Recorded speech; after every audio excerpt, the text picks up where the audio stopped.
Uma viúva foi humilhada no leilão por todos os homens da vila.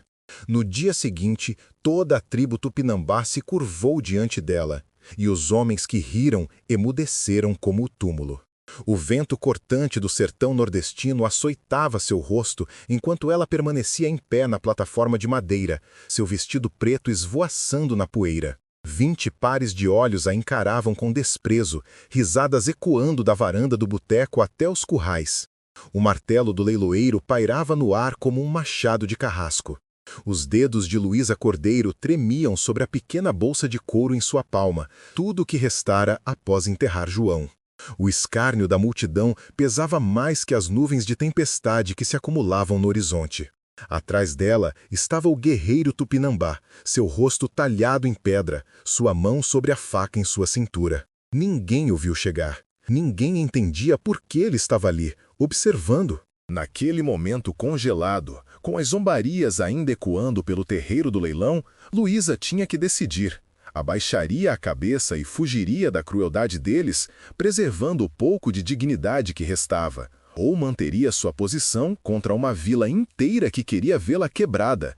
A maioria escolheria a segurança ao invés do orgulho no momento assim. O que você escolheria ao enfrentar o desprezo da vila e sem ter para onde fugir? Mas o que aconteceu na batida de coração seguinte deixaria uma cicatriz no sertão que nunca sararia. 3 dias antes, o sol da manhã entrava pela única janela da casa de taipa, iluminando as partículas de poeira que dançavam no ar. Luísa varria o chão de terra batida com precisão mecânica, do mesmo jeito que fazia toda manhã desde que João partiu. 6 meses viúva e ainda preparava café para 2 por hábito. A casa ficava na beira da vila de São Francisco, perto o suficiente para ouvir os sinos da igreja aos domingos, longe o bastante para sentir o peso esmagador da solidão. Suas mãos, antes macias e claras, agora estavam endurecidas pelo trabalho que jamais imaginara fazer. João tinha sido tudo: marido, protetor, provedor. Sem ele, a fazendinha estava escapando por seus dedos como areia. O espelho acima da bacia refletia uma mulher que mal reconhecia, ainda jovem aos 32 anos, mas com novas linhas se formando ao redor dos olhos. Seu cabelo cacheado ante seu orgulho, agora preso apressadamente sob um lenço desbotado. Ela não se importava mais com as fitas. Quem iria notar?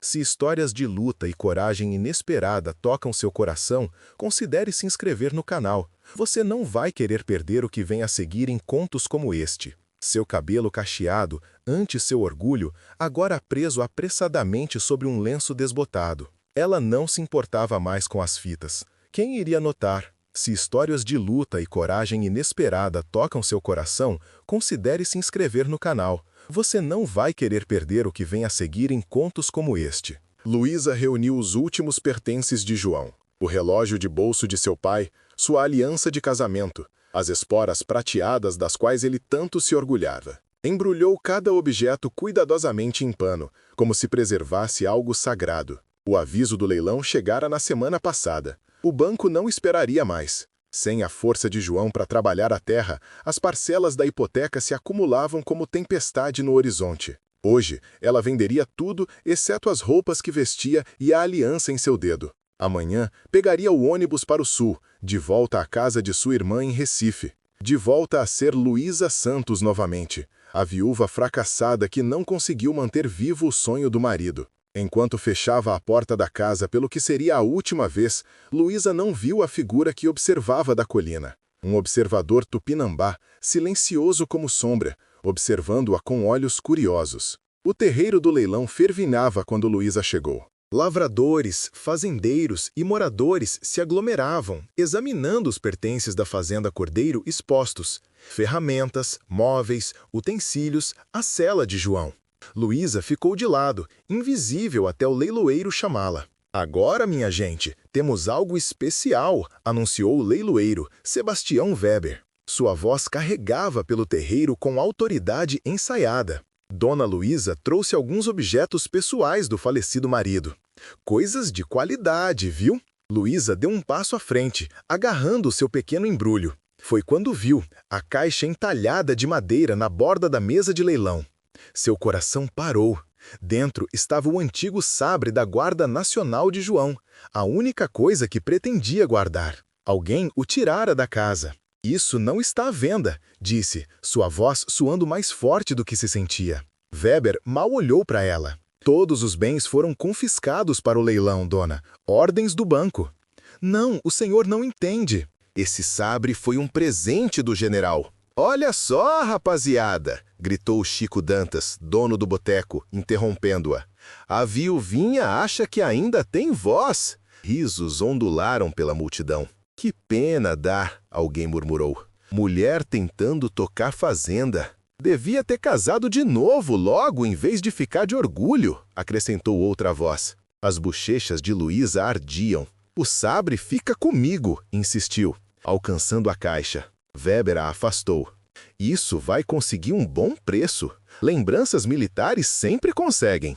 Dou R$ 10 por ele, gritou Dantas. Vai ficar bonito na minha parede. R$ 15, contestou Macedo, o ferreiro. Dá uma boa prosa. Luísa ficou paralisada enquanto leiloavam a posse mais preciosa de João. O símbolo de seu serviço, sua honra. Não pelo valor, mas pelo esporte de vê-la desmoronar. R$ 20, disse Dantas com um sorriso cruel. Oferta final. Weber assentiu. Vendido para R$ 1.000. A voz que cortou o terreio do leilão não era a de Luísa. A multidão se abriu quando um alto guerreiro tupinambá avançou. Vestia calças de couro e uma camisa de algodão, seu longo cabelo negro preso com uma tira de couro. Uma faca pendia de seu cinto, e seus olhos escuros examinavam a multidão com calma e intensidade. Em sua mão, segurava uma pequena bolsa que tilintava com o som inconfundível de moedas. Se você estivesse no lugar de Luísa agora mesmo, com estranhos rindo da sua desgraça, você aceitaria a ajuda desta fonte inesperada ou seu orgulho faria você recusar? O silêncio que caiu sobre o terreiro do leilão foi absoluto.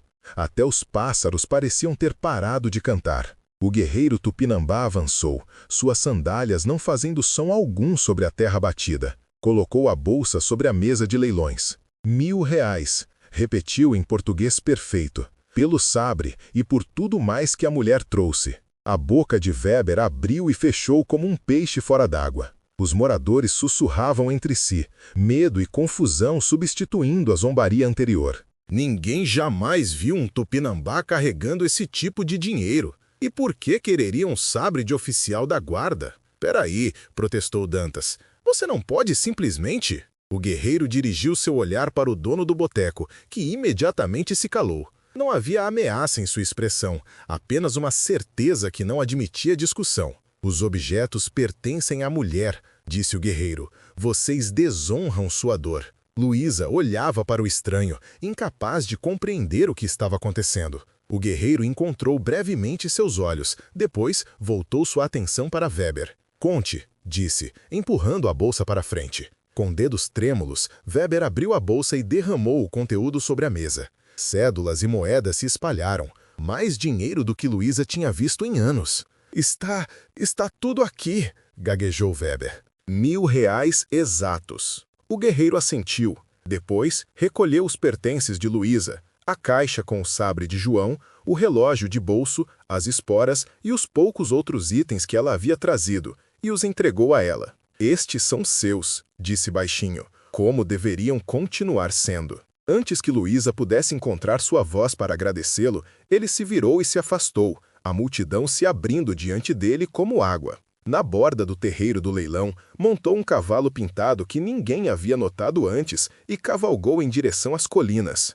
Em nome de Deus, o que foi isso? Alguém murmurou. Todos os olhares se voltaram para Luísa, a suspeita substituindo o desprezo anterior. Em uma pequena vila do interior como São Francisco, qualquer interação com os tupinambás era motivo de preocupação. A paz desconfortável entre colonos e nativos sempre foi frágil. O delegado Tomás Ribeiro abriu caminho na multidão. Dona Luísa, disse, com a mão descansando sobre seu coldre, a senhora quer explicar o que acabou de acontecer?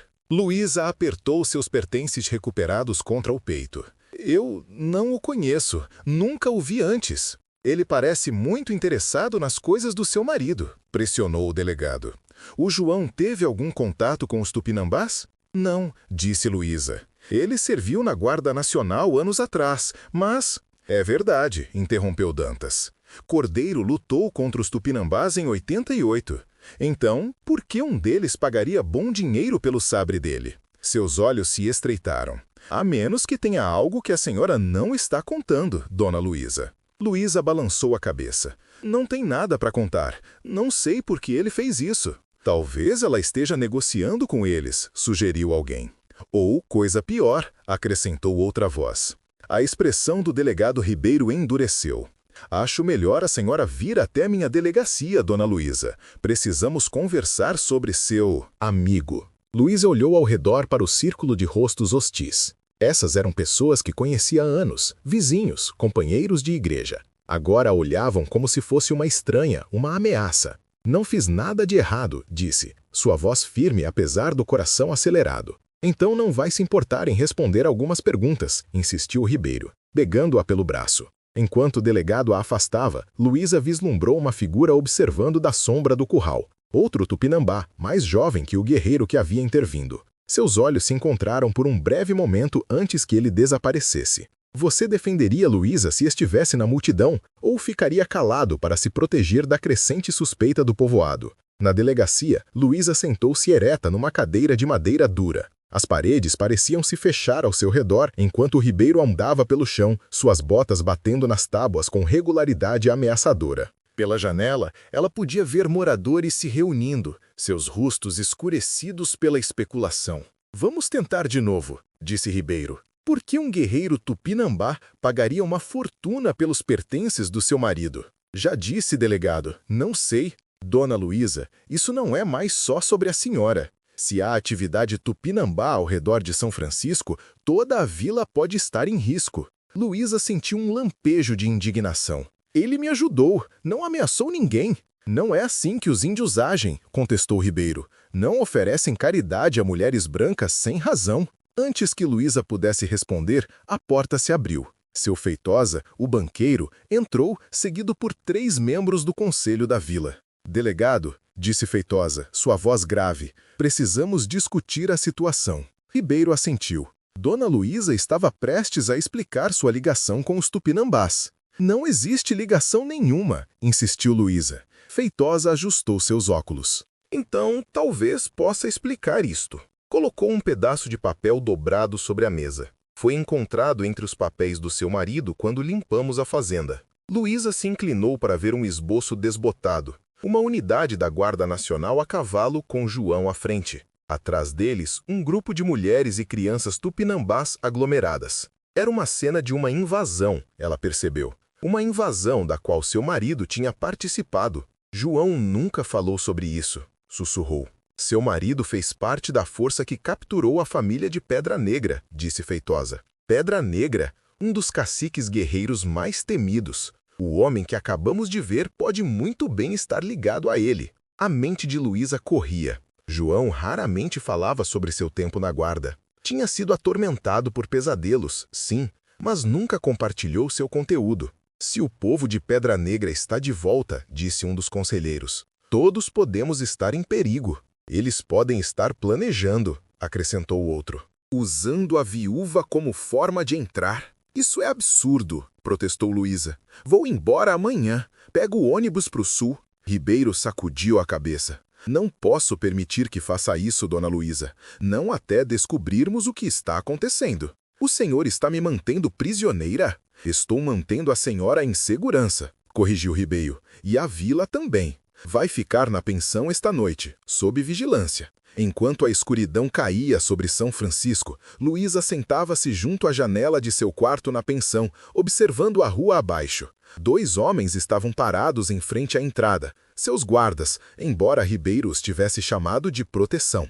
Do outro lado da rua, o boteco brilhava com luz e barulho, enquanto os moradores se reuniam para discutir os eventos do dia e fortalecer sua coragem com cachaça. O quarto era pequeno, mas limpo, pago com uma pequena porção do dinheiro que o guerreiro lhe dera. O resto permanecia na bolsa de couro, escondido no bolso de sua saia. Seus poucos pertences, incluindo o sabre de João, descansavam sobre a cama. Luísa passou seus dedos pela caixa de madeira entalhada. Por que o guerreiro tinha pagado tanto para recuperar esses objetos? Que conexão eles poderiam ter com o passado de João? Com mãos trêmulas, ela abriu a caixa. O sabre da guarda brilhava à luz da lamparina, seu cabo de latão polido até brilhar.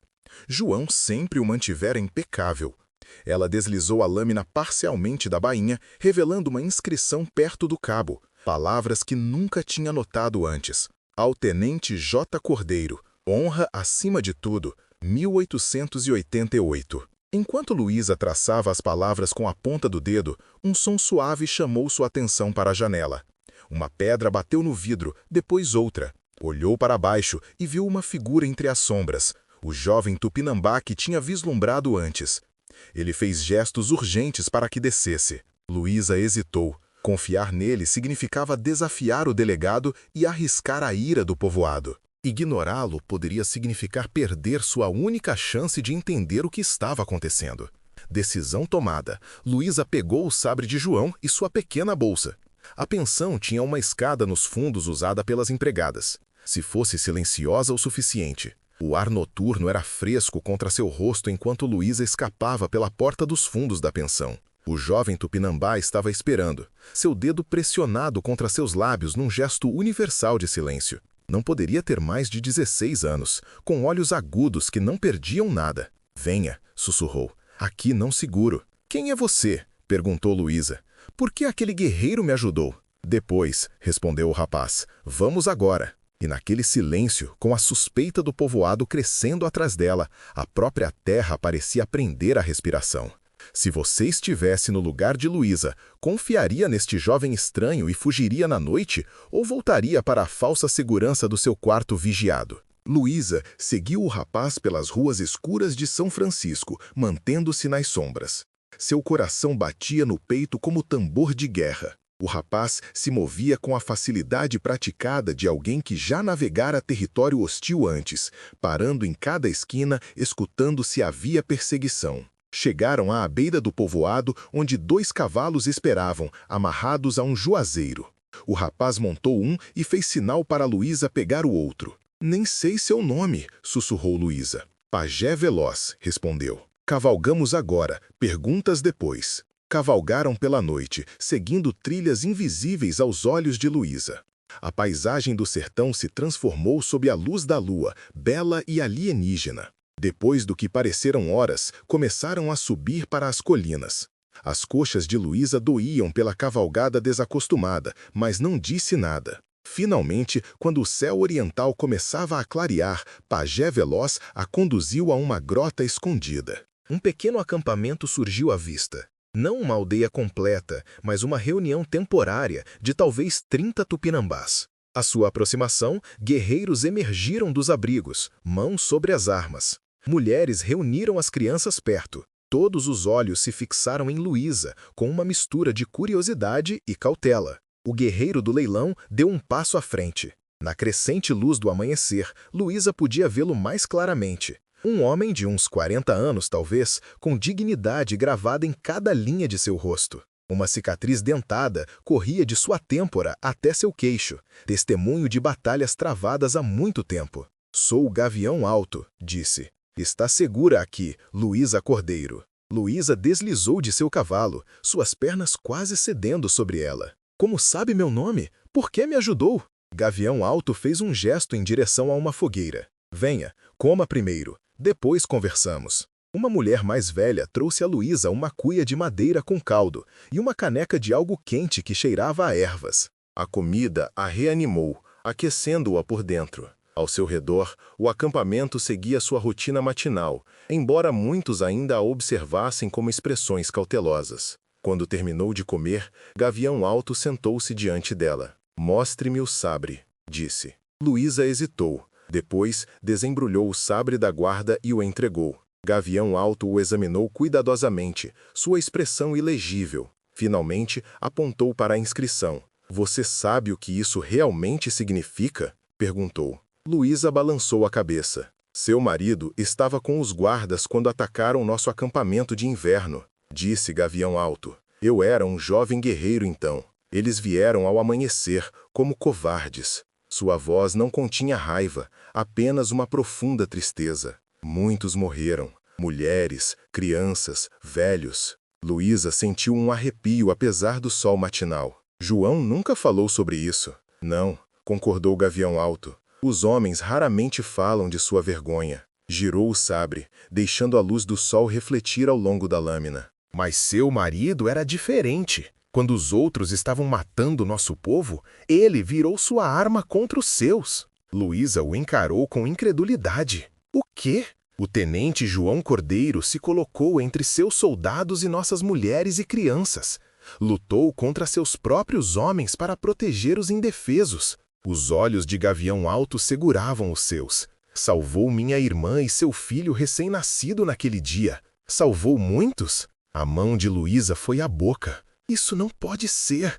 Ele teria sido julgado por traição, executado. Gavião Alto assentiu. Seu comandante, um homem com honra, o protegeu. Chamaram de uma divergência tática em seus relatórios. Seu marido foi dispensado discretamente. Mas entre meu povo, tornou-se uma lenda. Por que ele nunca me contou? Alguns fardos são pesados demais para compartilhar, mesmo com aqueles que mais amamos. Gavião Alto devolveu o sabre a ela. Por 10 anos, vigiei sua fazenda à distância, pagando a dívida que tenho. Quando soube da morte de seu marido, continuei vigiando. Ontem, vi como a trataram. Lágrimas encheram os olhos de Luísa. Você comprou o sabre dele para honrá-lo. Comprei para devolvê-lo a quem merece carregar seu legado. A expressão de Gavião Alto suavizou. Mas há mais. O homem que lidera aqueles que zombam de você, o chamado Dantas, estava lá naquele dia. Era um cabo. Atirou em nossas crianças até que seu marido o deteve. As lágrimas de Luísa secaram enquanto a compreensão surgia. É por isso que ele me odeia. Por isso pressionou o banco para tomar a fazenda. Sim, e agora espalha mentiras sobre você na vila. Ao amanhecer, estarão procurando. Um jovem guerreiro aproximou-se e falou urgentemente com Gavião Alto na língua tupinambá. A expressão do homem mais velho tornou-se grave. Cavaleiros vêm, disse a Luísa. Muitos deles. O acampamento explodiu em atividade. Guerreiros reuniram armas, mulheres empacotaram pertences essenciais. As crianças foram conduzidas para a parte de trás da grota, onde uma trilha estreita levava mais alto para as colinas. Seguiram seu rastro, explicou Gavião Alto. O delegado, Dantas e mais 20. É minha culpa, disse Luísa. Trouxe perigo para seu povo. Não, respondeu Gavião Alto firmemente. O perigo sempre esteve lá, nos corações de homens como Dantas. Fez um gesto para Pajé Veloz. Vá com os outros para as colinas.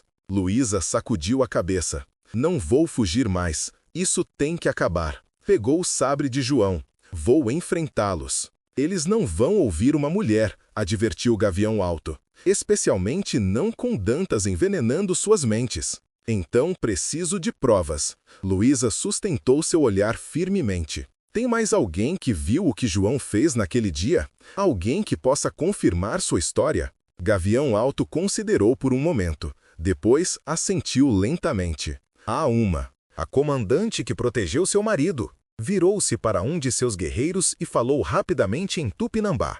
O homem desapareceu em um abrigo e retornou com uma anciã tupinambá. Ela se aproximou de Luísa com dignidade, seu rosto profundamente marcado por anos de sol e tristeza. Esta é Estrela da Manhã, disse Gavião Alto. Minha irmã, ela estava lá, viu tudo. Estrela da Manhã tomou as mãos de Luísa nas suas. Seu marido ficou sozinho contra muitos, disse em português entrecortado.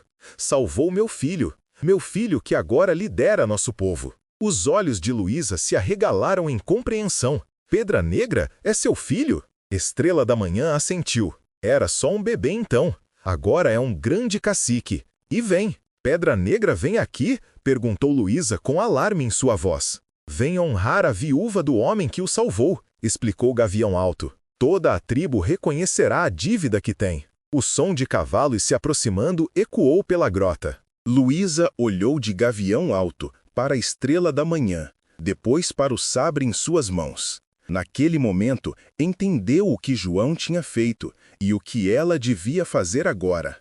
Preciso enfrentá-los, disse, Mas preciso de você comigo. Gavião Alto assentiu. Ficaremos juntos. Na boca da grota, Luísa esperava com Gavião Alto e 6 guerreiros.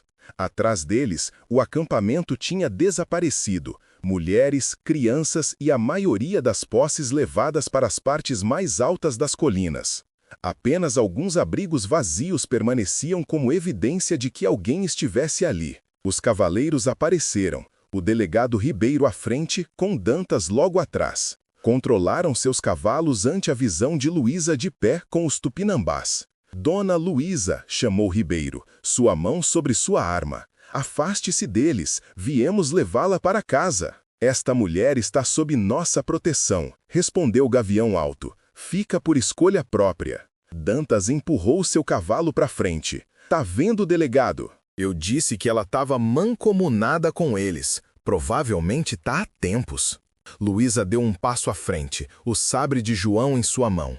Eu sei a verdade, Chico Dantas, sobre o que aconteceu em 88, sobre o que meu marido fez e o que você fez. O rosto de Dantas escureceu. Você não sabe de nada, mulher. Sei que João impediu você de assassinar crianças inocentes, disse Luísa, sua voz alcançando todos os cavaleiros. Sei que ele enfrentou seus próprios homens para proteger os indefesos. Murmúrios correram pelo grupo. Ribeiro olhou com incerteza entre Luísa e Dantas. Do que ela está falando, Chico? Perguntou. Mentiras, cuspiu Dantas. Cordeiro era um traidor que se virou contra os seus. Deviam ter fuzilado ele. Ele era um herói, rebateu Luísa. E você tem sido consumido pelo ódio desde então, não é? Não podia suportar nos ver felizes, vê-lo respeitado. Então esperou até que ele se fosse, depois tirou tudo de mim. A tensão na grota era palpável. Mãos pairavam perto de armas em ambos os lados. Um movimento errado, uma palavra apressada, e o sangue mancharia o solo. A bondade custou tudo ao meu marido, disse Luísa, dirigindo-se a toda a comitiva. Mas a crueldade já teria matado sua alma. Que caminho vocês vão escolher hoje? Antes que alguém pudesse responder, o som de muitos cavalos se aproximou do norte. Todos os olhos se voltaram para ver um grande grupo de guerreiros tupinambás alcançar a crista sobre a grota. À sua frente, cavalgava uma figura imponente em vestimenta cerimonial completa, um cacique em seu auge. Pedra Negra havia chegado. O grupo de São Francisco congelou em seu lugar, superados em número e subitamente amedrontados. Pedra Negra desmontou e caminhou em direção a Luísa, seu olhar jamais deixando seu rosto. Toda a grota prendeu a respiração. Quando chegou até ela, Pedra Negra fez algo que espantou todos os presentes. Ajoelhou-se diante de Luísa, inclinando sua cabeça. Esposa de João Cordeiro, disse em português claro, honro o homem que me deu vida. Sua coragem corre em minha memória como um rio que nunca seca. Um por um, os guerreiros atrás dele desmontaram e se ajoelharam também.